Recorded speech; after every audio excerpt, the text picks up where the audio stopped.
ጎይቶም ካፍቲ ዝኸዶ መርዓስ ካዕ ዝምለስ ምስ ወግሐ ወፂኡ ኣብ ስራሕ ውዒሉ ምሸት ኣትዩ ቀለብ ውዑር ቀለብ ሰራሕተኛታት ሓሲቡ ሎ ዘተኣዘዝክሙ ገቢረክሙ በሉ ኣግብርት ፅሩኣን ንህነ ኣብ ማእኸሎም ናይ ዘለኣለም ክብርን ሽልማትን የተኣናግዶም ኣብ ማእኸሎም ተቐሚጡ ያሳስዮም ኢሉ ወግሐ ንኪዳን መሸየን ቁርባን እንዳበሉ ናብ ቤተ ክርስቲያን ዝመላለሱ እግሮም ቤተ ክርስቲያን ካብ ምርጋፅ ዘይተሃከ ዘይተቆጠበ ወይ ናይ ምሸት ሰዓት 3 ድዩ ወይ ናይ ሌት ፍርቂ ለይቲ ድዩ ወይ ከዓ ሰዓት 9 ድዩ ወይ 12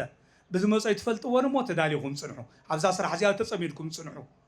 ዘይዘራእኻዮ ተዓፅር ዘይበተንካዮ ትእክብ ኢሉ ነቲ ሕያዋይ ነቲ ደግ ጎይቱ ናይ ፀለመ ዘመተ ዘካየደሉ ስሙ ዘፀለሞ ወረኛ ሽልማቶም ንስኻ ተኣማኒ ሕያዋይ ባርያ መገልገሊ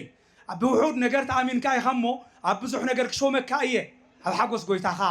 ኣብ ሰላም ጎይታኻ ኣብ ክብሪ ጎይታኻ እተው ተሸለም ተቐመጥ ተሾም ንፉዓት ሓረስቶት ናይ ሓረስታይ ሞዴል ተባሂሎም ዝሽለሙ ናይ ነጋዶ ሞዴል ተባሂሎም ዝሽለሙ ብዙሓት እዮም ኣትሪፎም ነጊዶም ኣትሪፎም ሓሪሶም ኣምሪቶም ዝሽለሙ ሰብ ንርእሱ ምንባር ኣይኮነን እቲ ዕላማ ንኻሊእ ወገን ምጥቃም ከመይ ጌርካ ንኻሊእ ወገን ክትጠቅም ትኽእል እንተሰሪሕካ እዩ ንኩሉ ሰብ ዝምልከት ድዩስ ንዓና ንተምሃሮ ኣብዚ ጉባኤ ንዘለና ኣብ ቅድመኻ ንዝተረኸብና ቃልካ ተቐቢልና ንንኸይድ ንዓና ድዩ ንኩሉ ሰብ እዩ ኢሉ ክትዩ ከሎ ቅዱስ ጴጥሮስ ጎይታ ኢየሱስ ክርስቶስ ከምዚ ኢልዎ ኣብ ውሽጢ ሓዳሩ ሰባት ኣሚኖም ካብ ጋውጋውጎኦም ኣውፂኦም ምሳኻ ትንበር ኢሎም ጓሎም ሂቦምዎ ነታ ካብ ወለዳ ዝተረከባ በዓልቲ ቤቱ ተኣማኒ ኮይኑ ክብራ ሓልዩ ካብ ሊቀ ጳጳስ ጀሚሩ እስካዕ ዲያቆን ኣብ ቤተ ክርስቲያን ብሓላፊነት ተሾይሙ ምእመናን ክቆፃፀር ከምህር ከእምን ከጥምቕ ከቁርብ ንስሓ ክእቱ በብሰዓቱ ካብ ሃይማኖት ከይወፁ ፈጣሪኦም ከይክሕዱ ንኣምልኮተ ባዕድ ንጣዖት ከይሰግዱ ተቆፃፂሩ ሂወቶም ንመንግስተ ሰማያት ዘብቅዕ ተኣማኒ መን እዩ ተጊሆም ነቂሖም ስርሖም እንዳሰርሑ ዝርከቡ መገልገልቲ ንኡዳን ክቡራን እዮም እዚ ቃል ኣብ ናይ ሉቃስ ወንጌል ምዕራፍ 12 ኣብ ቁፅሪ 37 ንረኽቦ እዩ ሎማዓንቲ ከም ቤተ ክርስቲያንና ስያሜ ኩልኩም ኣብ ቤተ ክርስቲያን ስለ ዝረፈድኩም እንታይ እንዳተባሃለ ረፊድስቲ ኩሉ ሓደ ዓይነት ስለ ዝኾነ ናይ ቤተ ክርስቲያን ትምህርቲ ኣብ ቦትኡ ዘለው ሊቃውንቲ ኩሎም ዘምህርዎ ትምህርቲ ሓደ ዓይነት ስለ ዝኾነ ሎማዓንቲ እንታይ ይበሃል ኢሎምኹም እንታይ ጥልዕ በልባ ገብርሄር እንታይ ማለት እዩ ኢሎምኹም ተኣማኒ ደጊ ሕያዋይ መገልገሊ ስለዚ እዞም ሕያዋን መገልገልቲ ጎይቶኦም ኢየሱስ ክርስቶስ ፈጣሪኦም ኣምላኮም ኢየሱስ ክርስቶስ ካሊእ ጎይታ የብሎምን ካሊእ ገዛኢ ካሊእ ኣዛዚ የብሎምን ጎይቶኦም ኣምላኮም ፈጣሪኦም መድሓኒቶም ኢየሱስ ክርስቶስ ኣብ ዝኾነ ዝተቐደሰ ቦታ ሸይሙ ኣብ ዝተቐደሰ ቦታ ቅዱስ ዕላማ ሂቡ ኣብዚኣ ፅንሒልዎም ብዝኸደ መሰረት እስካብ እሱ ካብቲ ዝኸዶ ዝምለስ ከምዚ እንዳገበሩ ከምዚ ዓይነት ስራሕ እንዳሰርሑ ዝፀንሑ መገልገልቲ ምስጉናት እዮም ከምዚ እንዳገበሩ ዝፀንሑ መገልገልቲ ንኡዳን ክቡራን እዮም እዚ ቃል እዚ ቃል ብቃል ጎይታናን ፈጣሪናን ኢየሱስ ክርስቶስ ዝተናገሮ ሐዋርያ ወንጌላዊ ቅዱስ ሉቃስ ዝፀሓፎ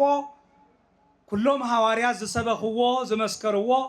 ካብ ሐዋርያት ጀሚሩ እስካብ ሕዚ እንዳተነገረ ዘሎ እስካብ ዕለት ምጽአቱ እንዳተነገረ ዝነብር እዚ ቃል እዚ ክንገር ከሎ ነዚ ቃል እዚ ሰሚዖም ሰባት ብዚ ቃል እዚ ክመላለሱ ብዚ ቃል እዚ ህያዋን ኮይኖም ክነብሩ ናይዚ ቃል እዚ ፍጻመ ዳሕራይ ኣብ መጨረሲ ዓለም ፈጣሪኦም ኢየሱስ ክርስቶስ ክምለስ እንተሎ ሽልማት ዝቕበልሉ ናይ ህይወት ቃል እዩ ንኩላትና ከምኦም ተጊህና ነቂሕና ስራሕ ሰሪሕና ፀኒሕና ሽልማት ጎይታና ክንረክብ ኣምላክና እግዚአብሔር ቅዱስ ፈቃዱ ይኹን ይስማዕኩም ደሎ ስለዚ ኣብዚ ዕላማ እዚ ኣብዚ ቃል እዚ ምርካብ ማለት መን ክመፅእ ምፅባይ ማለት እዩ ንመን ኢና ክንቕበል ምድላው ንገብር ዘለና ኣነ ንስኹም እንፅበዮ መርዓዊና ኢየሱስ ክርስቶስ ናይ ዘለኣለም ርስቱ ናይ ዘለኣለም መንግስቱ ናይ ዘለኣለም ህይወቱ ከውርሰና ኣብ ቆፀሮ ዘሎ ኢየሱስ ክርስቶስ እንፅበይ መገልገልቲ ተባሂልና ንፅዋዕ ኣነ ንስኹምን ኢና انت سريحنا له بصوان نودان كوران مسجونات خنبان تزي سريحنا لك عوق أساس اللوي سلازي كابزي معرف عصر تغلط قصري سلاسان حد جميل رخ نركلنا يتفرح أو نؤوس مريئت اسمه سمرة يهابكم وأبوكم ومنقصتو أتا نؤوس وحودي يلكا بقصر وحودي يلكا بمعارك بشومتني اشتاي يلكا عقم حيلي بالليلكا أنت أماني مؤمن أنت باباس يبيسكوبوس أنت كاهن دياقون كم معرك خبب بزلخا يقولو ناي قصري بس حتى يكون وحودي يلكا بشومت بحافتي بخالي معركات سلطانات ينسن يلكا خيت فرح خيت دنقص خيت التراتر مكنياتو ببزحي بحايلي بقولبات بمسارح زي كونه بهايمانوتكا እግዚአብሔር ዋጋ ካከፍለካ መንግስቱ ከውርሰካ ፈቂዱ መንግስት አዳሊው ልካ ይሞ አይተፍራህ አይተጠራጠር ይብል አይተጠራጠራችሁካ እዚሉ ሲጡን ወያከሙ ወሃቡ ምጽዋተ ግበሩ ለኩም ቆናማተ ዘይበሊ ወመንግስተ በሰማይ ሀበ ይማስን ወሀበ ይሰርቆ ሰራቂ ወሀበ ይቀርዮ ሰራቂ ወይ ይሰርቆ ገንዘብኩም ሸጥኩም ምጽዋት ሃቡ ዘይበሊ ኳዳ ዘይበሊ خረጢት ሓዙ አመንግስተ ሰማያት ዘይጠፍቅ ሰራቂ ዘይሰርቆ ሰራቂ ከፍርሶ አፍሪሱ ጥሒሱ ወስዶ ዘይኽል ሓፍቲ ዕቆቡ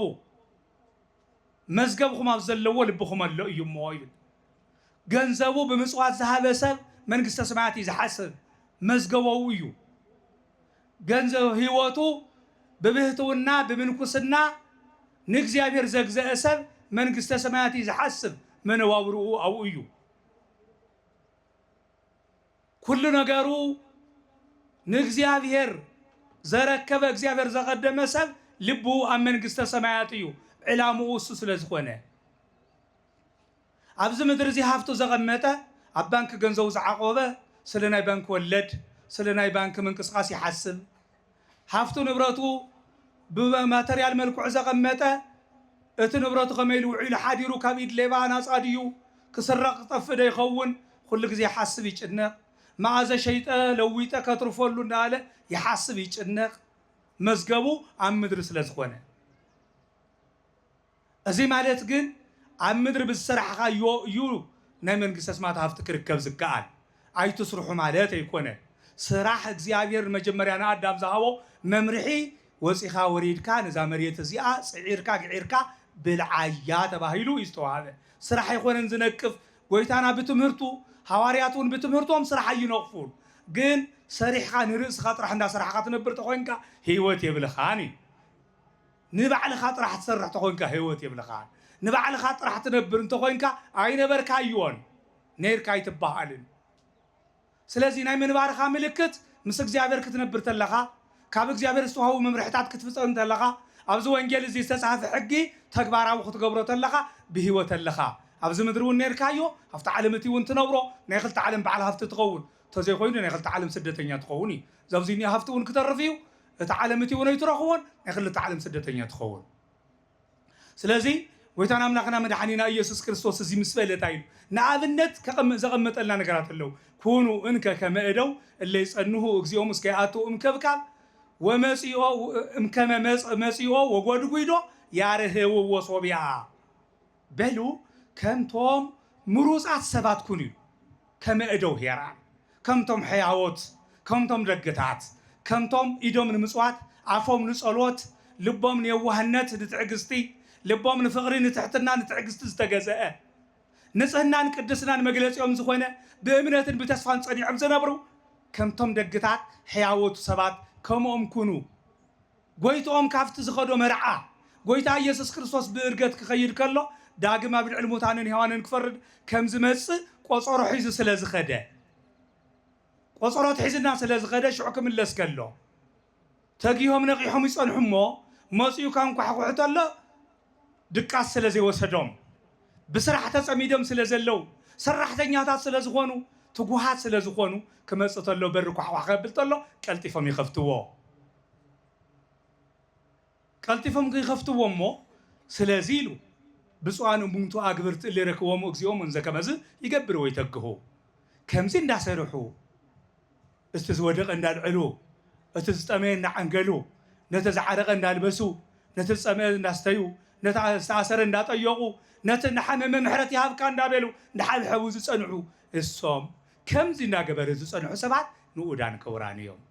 መን ክመጽተሎ ጎይቶም መጽ ከምዚ እንዳሰርሑ ዝረኽቦም ስራሕ እንተ ይፈትዑ بسرعة تسأميدهم كمن أي سنة نحمل حرستاي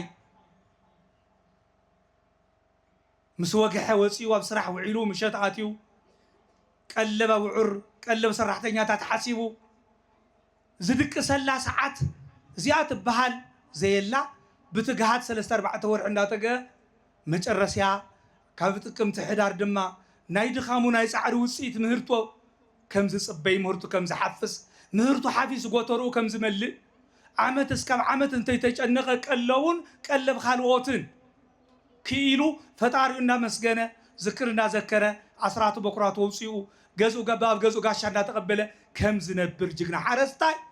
ازوم ناي كريستوس منفساويان حرستوتون كم زي እንዳገበሩ ጎይቶም ክረኽቦም ከሎ ምስጉናት እዮም ንኡዳን ክቡራን እዮም ዝተባሃልዎ ፈጺሞም ካብቲ ዝተባሃልዎ ወጻኢ ትሩፋት ሰሪሖም ዝጸንሑ ሰባት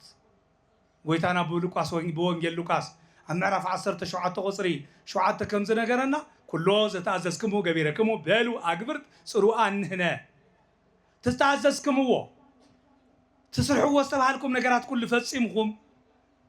እቲ ዝተባሃልናዮ ዝተኣዘዝናዮ እኳ ጌርና ነገር ግን ናይ ትሩፋት ስራሕ ተሪፍና ገና ስራሕ ፈቲሕና ኢና ስራሕ ፈቲና በሉ እዚ ናይ ትሕትና መጨረስያ ናይ የዋህነት መጨረስያ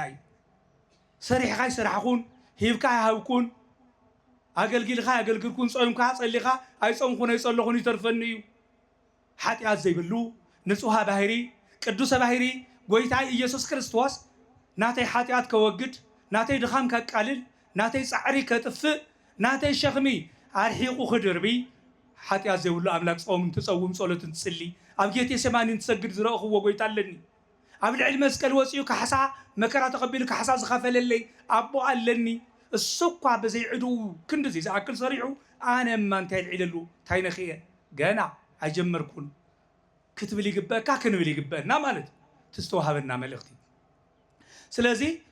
እዚ እንዳሰርሑ ዝጸንሑ ሰባት ንኡዳን ክቡራን እዮም ጎይታ ኢየሱስ ክርስቶስ እውን መጺኡ ተቐቢሉ ከፊቶም ምሰእተውዎ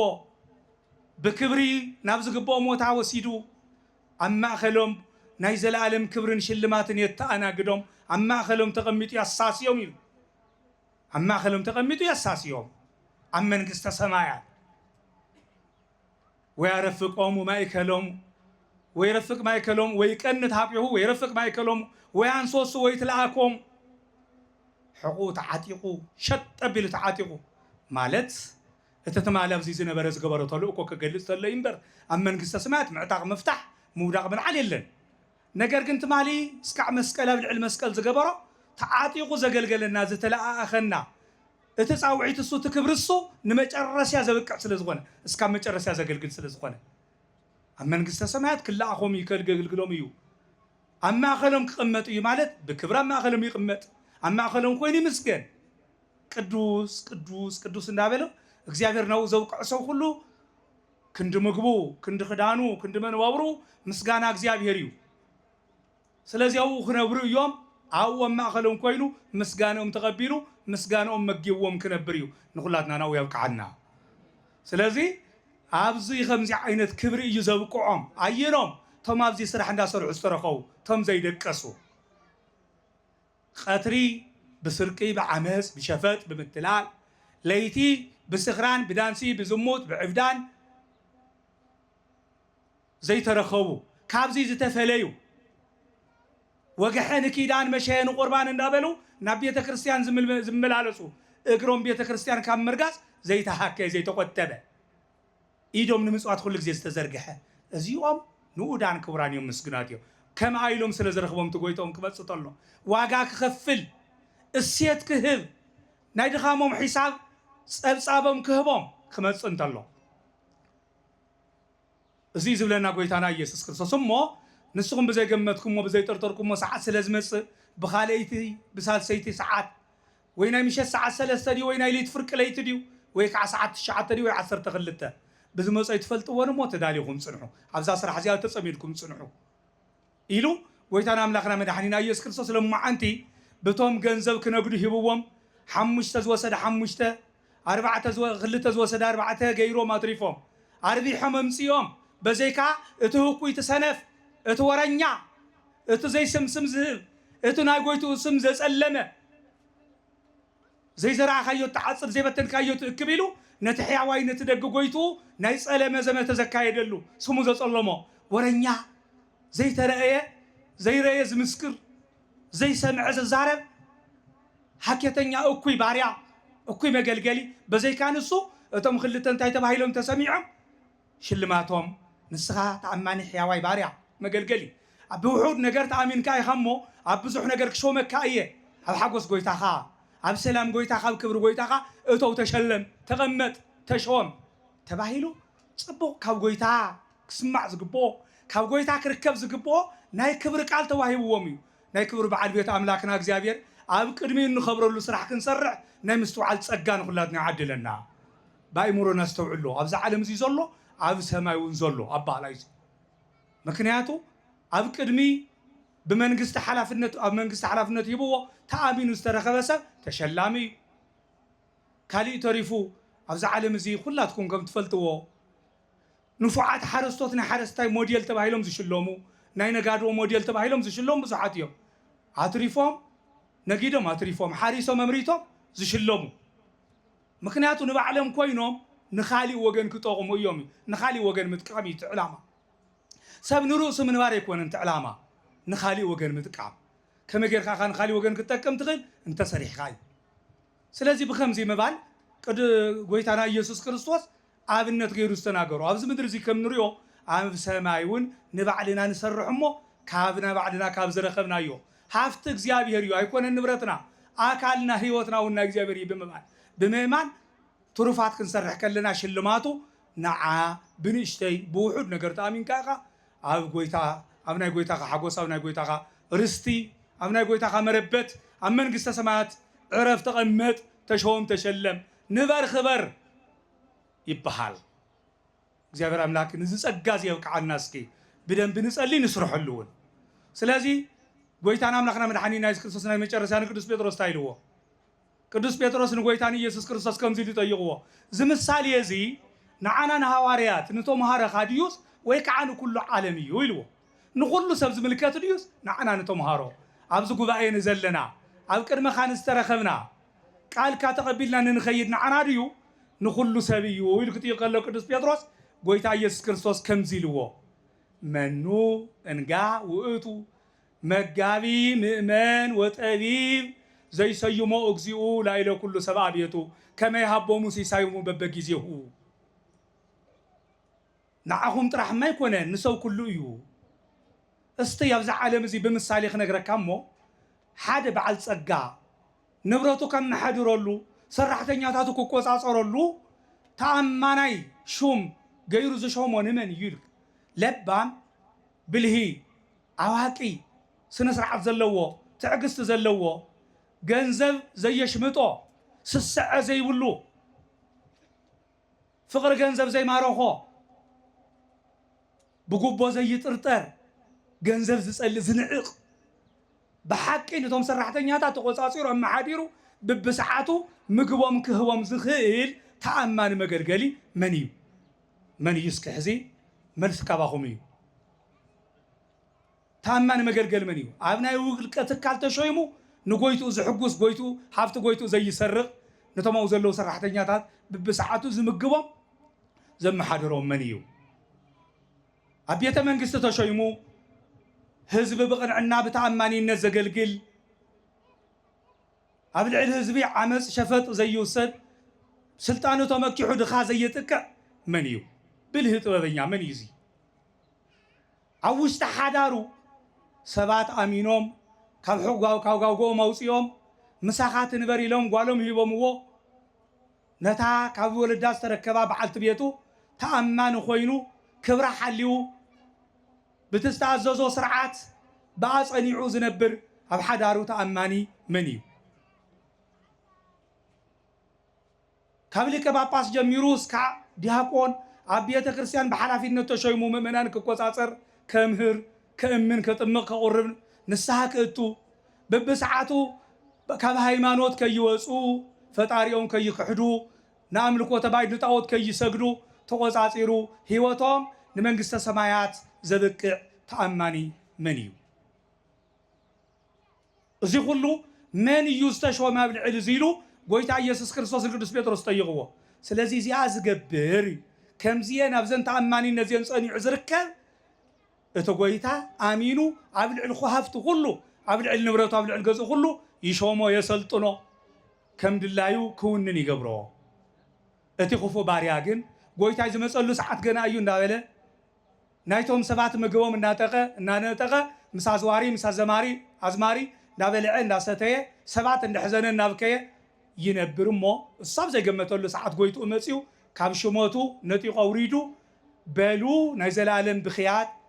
ناي سن قرطمات حقمقم تناب زلوو ناز صنع صلمات وسيدكم يدور مغرون اسيركم ناو اغعزو يلو يسنابتو نتزيت امنه نتهكوي نتأكوي نتقال قويتو زعبره حضر قويتو زتلمه بخمس عينت قصعات يقصعو እግዚአብሔር አምላክ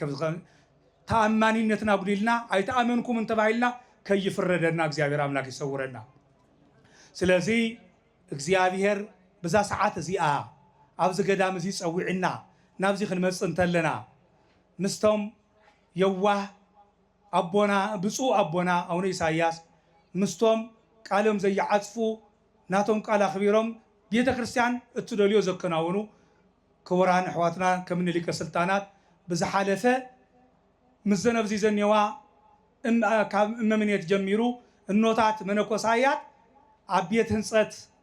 وعيلنا نيرنا كور لك سلطانات غير سلاسي عشه زمرحوه منفساوي ጉጅለ ማለት እዩ መንፈሳዊ ጉዕዞ ከይድና ምሳአቶም ውዒልና ካብ ዝገርመኩም እንጂ በሐቀስ ቁሉ እግዚአብሔር አምላክ አነ ሽዑ ዋጋና ዝሃበና መስል ዝተሰምዐና ጽቡቅ ሐሴት ዘለዎ መዓልቲ ውዒልና እንታይ ማለት እዩ ንሶም ኣብ ጸልማት ነይሮም ናፍታ ናይ ብርሃን አዳራሽ ወጽዮም ኣብ ተስፋ ምቁራጽ ነይሮም ተስፋ ዝህብና እግዚአብሔር ቃል ሰሚዖም አጀኹም ጽባሕ ንግቦ እግዚአብሔር አምላክ ከፍትሕኩም እዩ ናይ ኩላትና ናይ ስጋና ናይ ነፍስና ፈታሒሱ ስለዝኾነ كتفتحوا ميجو إلنا صنعني إحنا خن مستلنا فولي حاجوس تسمعنا زين هاي بسوا بونا لأخته أو خيدنا تجبرنا لما عنتو ممسوم حبري تصل زين ورنا قدم يمسوله تونجل سلينا صنعنا نايته تنبوس لزغونه كاسول قد يلنا قدم يتنبر ندحرت يلنا يوم زورنا نيرم عزي السمس يوم باريخون كجمهور لنا تجبو يعني حبري تقول لتي هاي غريت تيجي مالتي سلازي تادي اليوم قندي خما بزو حزب دي زركه من يعجبني كالي خبر كرخو اللي يكونن عبزاناي كبر بوتا ناي بركت بوتا سبات كبزينا بيخدلو ግብጽ ከይዶም ገዳመ አስቄጥስ ገዳመ ሲሃት ገዳመ ቁስቋም ሐውጾም ይመጸለው ኣብ ዓድና ዘሎ ገዳም ብብፁዕ አቦና ተባሪኹ ተመስሪቱ መቸም ዘየለ ነገር ዝጠፈአ ነገር ዝተረሰዐ ነገር ዘኪርካና ቦቱ ምምላስ ናይ ብፁዕ አቦና ጸጎም እዩ እግዚአብሔር አምላክ ዝተመስገነ ይሁን በረከቶም ይብጽሐና ከምት ሁሉ ጊዜ በመድረኹ ዝንገር ሐቂ ኣብ ኣኽሱም ካብ ኣኽሱም ዝጠፈአ ቅዱስ ያሬድ ደልዮምና ኣኽሱም ዘምጽኡ ካብዚ ካብ ዓድና ዝጠፈአ ማህሌት ናብ ካሊእ ዓዲ ከይዱ ሰብ ተሰዲዱ መከራ ተቐቢሉ ናይ ህይወት ዋጋ ከፊሉ ዘምጽኦ ዝነበረ ኣብ ዓዱ ኣብ መቐለ ናይ ኖታት ገዳም ድማ ኣብ ንግብፂ ኣብ አንጾኪያ ኣብ ሶርያ ኣብ አርመን ከም ዘሎ ሁሉ ኣብ ዓድና ኣብ ትግራይ መዲናና ኣብ ርእሰ ከተማና ኣብ መቐለ ድማ እዚ መስሪቶምልና እስከ ሓደ ግዜ ብሓቂ እግዚአብሔር ዕድመን ጥዕናን ይሃበልና በረከቶም ይብጽሕና ኢልኩም አመስግኑልኝ كبر هذا اللي بركته من صحنا بونا سلازم الزون نوتات زين كوينو اتي عنتو ناصر حوز صنحو سبات نودان كورانيوم زبل قال نمفصا زون نوتات زين تاي قبرالوا አረጋውያንን አረጋውያትን ናይ አእምሮ ጸጋ ዝተኻሎም ወገናትን አቦና ዶን ዘይብሎም ሐዋጺ ሐብሐቢ ተመልካቲ ዘይብሎም ድኻ ዓባይ ዝኾኑ ህፃናትን እንደ ዕበያ ዘለዋ እዚ እንዳሰርሑ ዝጸንሑ ሰባት ብፁዓን እዮም እዚኣ ንምርካብ ዳሰርሕካ ምፅራሕ እያ እዚኣ ይሰርሓ ኣለዋ እዚኣ ንኽሰርሓ ድማ እዚ ቦታ እዚ ቅድም እንትብል እቲ ቦታ ክምስረት ብፁዕ ኣቦና ኣቡነ መቃርዮስ ብኣፀደ ነብሲ ኮይኖም ብፀሎቶም ዝሕግዙና ካብኦም ተረኪቦም ሕድረ ቦታቶም ዘይዕብሩ በቦታቶም ተኣማኒ ዝኾኑ መን እዩ ኣብ ወገኑ ዝሾሞ ዝበልናዮ እዚ መን እዩ ተኣማኒ ዝተኣመነ ሰብ ዝወደቀ የልዕል ዝተረስዐ ይዝክር ዝጠፍአ ይእልሽ ከምዚ ገይሩ ናብ ዝድለይ ቦታ የብፅሕ ብፁዕ ኣቦና እውን ካብቶም ጎይትኡ ኣብ ልዕል ሃብቲ ኩሉ ይሾሞ ከም ዝተባሃሉ ሰባት እግዚኣብሔር ኣብ ልዕለና ዝሾመልና ኣቦና ምስተንኖታትና ኮይኖም ዝስራሕ እዚ እንዳሰርሑ እናበረታትዑ ይርከቡ እዚ ኩሉ ዝገበረ እዚ ክሰርሑልና ዝኽእሉ ኣቦታትን ኖታትን ዝሃበና ኣምላክ ኣቦታትና እግዚኣብሔር ይኽበር ይመስገን ብሓቂ ፅቡቕ ተግባር ዘይምነው ተግባር ብዓመት ሓደ ግዜ ዘይኮነስ ብዓመት 2-3 ግዜ ከምቲ ቅዱስ ጳውሎስ ኣነሲ ናትኩም ገንዘብ ኣይተፀበኹን ይብል ወይ ተሰቆቁን ዋይኩም ወርቀ ወይ ብሩረ ወይ ኣልባሰ ኢነሳይኩ ወይ መሃዱ ይምኔክሙ አላ ተቀንያ እላንቱ እደውየ እስመ ከማሁ ይደልወነ ከመ በተግባርነ በከመ በጻማነ ወበተግባርነ ንትወከፎሙ ለድኩማን እስመ ከማሁ እሚሄረክሙ ከመ ትዘከሩ ቃሎ ለእግዚእነ ዘይቤ ብፁዕ ዘይሁብም ዘይነስእ ኣብ ግብረ ሃዋርያት ንሃዋርያት ስራሕ ምዕራፍ 20 ካብ ቁፅሪ 33 ጀሚርና ካብ ክንሪኦ ከለና ቅዱስ ጳውሎስ ኣነ ናትኩም ገንዘብ ወርቅን ብሩርን ኣልባስን ኣይተፀበኹን እዩ ሃቡን ኣይበልኹኩምን ንዓይ ይኹን ነቶም ምሳይ ዝነበሩ ለተካዝየ ወይ ለምስሌ ንዓይኒ ጉዳይ መፈፀሚ ነቶም ምሳይ ዝንቀሳቀሱ እውን እዚ ሃብዎም እዚ ግበሩሎም ኣይበልኩኹምን እዩ ኣይበልኹኩምን እንታይ ደኣ እዳወይ ደኺመን ፅዒረን ርእሰ ይረድእ ምክንያቱ ከምኡ ዝግበአና ብፃማና ብፃዕርና ብራህፅና ነቶም ድኹማት ክንቕበሎም ይግበአና ጎይታ ከምኡ እዩ ዝበለ ናይ ጎይታ ቃል ተዘከርዎ ካብ ዝቕበል ዝህብ ምስጉን እዩ ዝብል ጎይታ ቃል ናይ ጎይታ ቃል ስለ ዘሎ ብኡ መሰረት ፅዒርና ግዒርና ነቶም ዝተቸገሩ ወገናትና ንቕበሎም ንረድኦም እምበር ካባኹም ዝተፀበኽዎ ነገር የለን ኢሉ ቅዱስ ጳውሎስ ስለዚ እዞም ዘንኖታትና መነኮሳቱ ናብዚ ዝገብሮ ዘለዋ እዚ እዩ ፅዒረን እንስሳ ፍርየን ናይ እንስሳት ተዋፅኦ ንዝተጠቀመ ቅሪበን ኣትክልቲ ተኺለን ኣልሚዐን ናይ ፍራፍሪአን ንዕዳጋ ቅሪበን ካብኡ ዝተረኸበ እቶት ክንበልዐሉ ክንሰትየሉ ክንክደነሉ ጥዒምና ተመችውና ክንነብረሉ ዝብል መንፈስ ስለ ዘየለ ካብቲ ዓለም እቲ ክውፃእ እንተሎ ሰብ ብዓለሙ ኩሉ ተጠቂሙ ብነብሱ እንተተጎዲኡ እንታይ ይረብሖ ዝብል ናይ ጎይታ ቃል ስለ ዘሎ እዚ ብምሕሳብ ትክክለኛ ገዳማዊ ህይወት ገዳማዊ መነባብሮ ገዳማዊ ጉዕዞ ገዳማዊ ዕላማ እንዳተፈፀመ እዩ ዘሎ እሞ ኩሉ ኣብ ቀረባ ኣብ ርሑቕ ኣብ ውሽጢ ኣብ ደገ ዘሎ ነዚ ገዳም እዚ ዕብዩ ኣብዚ ገዳም እዚ እቶም ዝተፀገሙ ወገናት ተሓቢቦምሉ ተረዲኦምሉ ከም ናይ ብፁዕ ኣቦና ሰናይ ፍቓድ ድማ ኣነ እውን ከም ሓደ ውላድ ከተሓሳስቦ ዝኽእል ናይ ኣብነት ቤት ትምህርቲ እውን ኣብዚ ወይ ናይ ቅኔ ናይ መፅሓፍ ቤት ትምህርቲ ክቡር ናይ ሃገረ ስብከትና ስራሕ መካየዲ እውን እንዳሰምዑ ዓብይ ጉባኤ እውን ክኽፈተሉ ይግብኦ እሞ እዚ ገዳም እዚ ሞዴል እዚ ሃገር ዝኾነ ዓብይ ገዳም ከም ዝኸውን ኣይንጠራጠርን ብናይ ብፁዕ ኣቦና ጸሎት ብናይ ኖታትና ፃዕሪ ብናይ ሃገረ ስብከትና ተጋሃት ተልእኮ ኩሉ ክከናወን እዩ ብናይ ህዝቢ መቐለ ተኣዛዚነት ብናይ ህዝቢ መቐለ ውፊይነት ሃቡ ዝተባሃልኩም ወሂብኩም ግበሩ ዝተባሃልኩም ገይርኩም ኣምፅኡ ዝተባሃልኩም መምፂኹም ኩሉ ነገር ተኣዚዝኩም ስለ ተከናውንዎ ዘገዳም እዚ ዓብዩ እዚ ቤተ ክርስቲያን እዚ እውን ኣብ ቀረባ ተፈፂሙ ከምቲ ንብሎ ኣለና ዝተቸገሩ ተረዲኦምሉ ናይ ኣብነት ቤት ትምህርቲ ክስፋሕፍሐሉ ብትሕትና ንብፁዕ ኣቦይን ንክቡር ሊቀ ስልጣናት እንዳጠየቁ እስካብ እዛ ሰዓት እዚኣ ባሪኹ ቀዲሱ እግዚኣብሔር ኣምላክ እዚ ክንነጋገር ስለ ዝፈቐደልና ክብሪ ምስጋና ንኣምላኽና ይኹን ብእውነት ቅድሚ ሕዚ ፅቡቕ ዝበሃል ተነጊሩ ዘይውዳእ ተኣምራት ኣብ ልዕሊ መነኮሳት ዝሰርሐ ኣምላክ ወተስፋ መነኮሳት ተባሂሉ ዝፅዋዕ ከም ናይ ቅዱስ ያሬድ ኣገላለፃ ተስፋ መነኮሳት እዩ ዝብለኑ ጎይታ እግዚኣብሔር ናይ መነኮሳት ተስፋ ኣቦኖ ሓውሓፍቲ ርስቲ ጉልቲ የብሎምን ግን ኩሉ ነገር እንዳሳኽዑ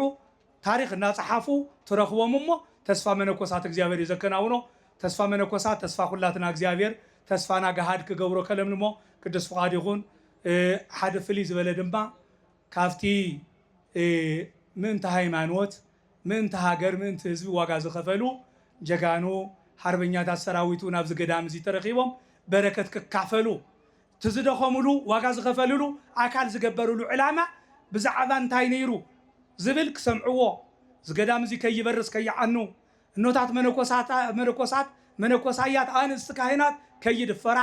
ጥምቀተ ክርስትና ከይጠፍእ ኢኹም ዋጋ ከፊልኩምሉ እቲ ዋጋ ዝኸፈልኩምሉ ክብሪ ዋጋ ዝኸፈልኩምሉ ፍቕሪ እዚ ይመስል እሞ እግዚአብሔር አምላክ ካሕሳኹም ካብኡ ዋጋኹም ካብኡ እቲ ዝኸፈልኩም ኣካል ፀጊኑ ኣእምሮኹም ተሃዲሱ እዚኣ ትመስል ዋጋ ዝኸፈልኩምላ ሃይማኖት ገዳም ቤተክርስቲያን ዓድኹም ሓሊኹም ክትነብሩ እግዚአብሔር ይርዳኹም። ስኻትኩምን እንኳዕ ደሓን መጻኹም ኢለ ከተቃለልየ ወስብሐት ለእግዚአብሔር።